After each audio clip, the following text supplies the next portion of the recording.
Back in 1888, in the dark, foggy streets of London, people swore the night itself was alive.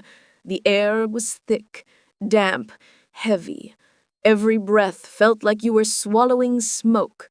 Street lamps flickered, shadows stretched across the walls, and footsteps echoed just a little too close behind you.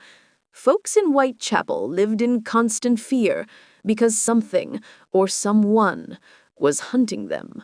They called him Jack the Ripper.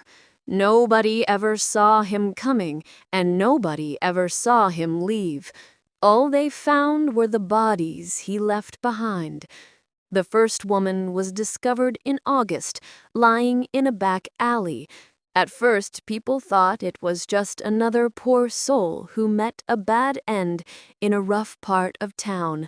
But when they looked closer, the cuts weren't random.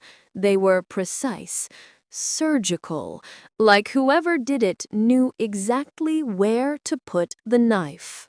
Then another body showed up, and another, each one worse than the last.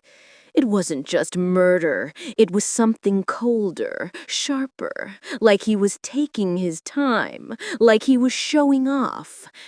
The fear spread fast. Women wouldn't leave their homes at night, not even for food.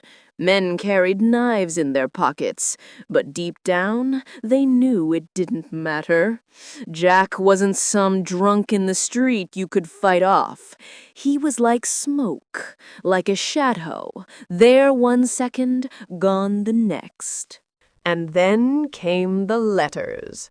Handwritten notes, dripping with arrogance, signed with a name that would haunt history. Jack the Ripper.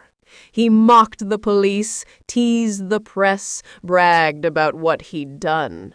And the city, the whole city, went mad with terror.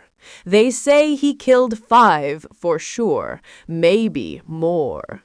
The victims weren't just murdered, they were torn apart. Their bodies carved open with a blade so steady, so confident, it was like watching a surgeon work. People started whispering, maybe he was a doctor, or a butcher, or someone in power hiding in plain sight.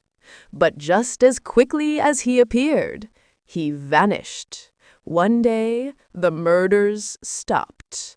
No more bodies, no more letters, no more Jack. And that's what made it worse. 'Cause every night, when the fog rolled in, folks waited. They waited for the scream in the distance, for the sound of boots in the alley, for the knife in the dark. The real horror wasn't just what Jack did. It was wondering when he'd strike again. Years passed, decades. Investigators, historians, even amateurs all tried to unmask him, but nobody ever did. To this day, nobody knows who Jack the Ripper really was. Some say he was a doctor. Some say he was royalty. Some say he was a nobody who blended into the crowd. But maybe that's the scariest part. 'Cause think about it. He could have been anybody. He could have walked right past you on the street, and you'd never know.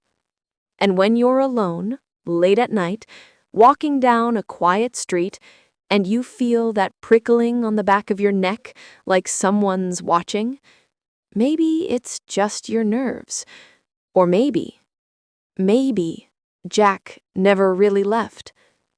Do you think Jack the Ripper was ever caught and we just never knew? Let me know your theory in the comments.